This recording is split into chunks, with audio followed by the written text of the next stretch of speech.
The Killer Plants are a pretty solid faction in the expansion. They're probably number two, I would say, under the Bear Cavalry, and they rely on two strategies, or two really cards that you use and kind of build your game around them. One being the Water Lily. The Water Lily will let you draw a card at the beginning of your turn, so you're getting an extra card that can really give you an advantage, a card advantage over your opponents. And so you can have a lot of minions, and then use some of the actions that will let you play multiple minions at the same time to bring them out.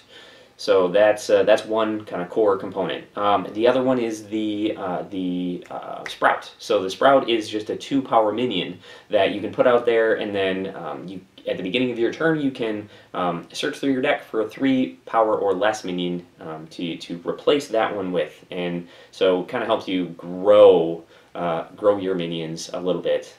But it does mean that you're using up 2 minions to put one out. So it's not as good as it sounds, but it's still important to this race, this faction, the strategy that you'll use. If you can pair it with a faction that will give you a bonus for that one that has minions that are power 3 or less, but also give you a bonus when you bring them out, or just one that's 1 or 2 that are just really good, you can use the Sprout to bring them out early. So that's good. But what you'll find with this is that you'll get towards the end of your deck and you'll kind of start to sputter.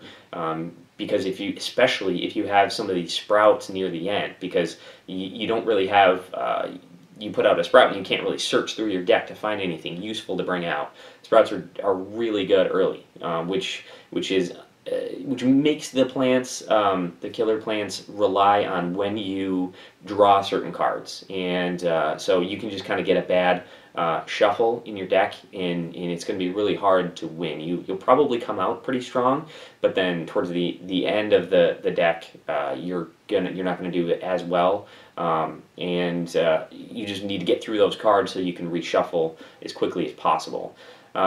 So good and bad. They're overall still a pretty good faction, and you'd want to pair it with someone who can help you bring out those minions and even more quickly, maybe even get even more of a card advantage. So something like the robots that let you play more minions and get more cards in your hand would be extremely good. Otherwise, more of a mobilization faction like the Pirates or the Bear Cavalry to move minions around. You can get out a whole bunch of small minions and then just move them around as you needed to take over the bases at the right times. So those are the ones you probably want to pair these guys with. And then as far as bases go, there are 2 that were put into this expansion specifically for the plants, the Greenhouse and the Secret Grove. The Greenhouse will let you, the winner of that base, search through their deck for a minion and just play it on the new base that comes out. That one actually, it's a plant base, but it's not actually very good for the plants because they can already do that with the Sprout. They don't really need a base to do that for them, so it's going to be actually better for opponents probably.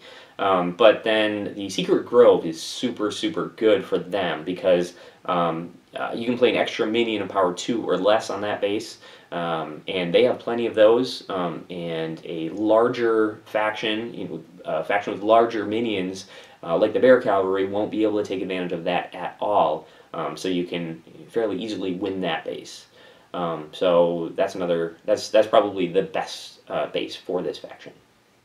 So those are the basics of the Killer Plants, and so if you want to check out the full video on Smash Up, I'll link it here. Also, the full video on the Awesome Level 9000 expansion, or check out more of the videos, just really quick videos on each individual faction.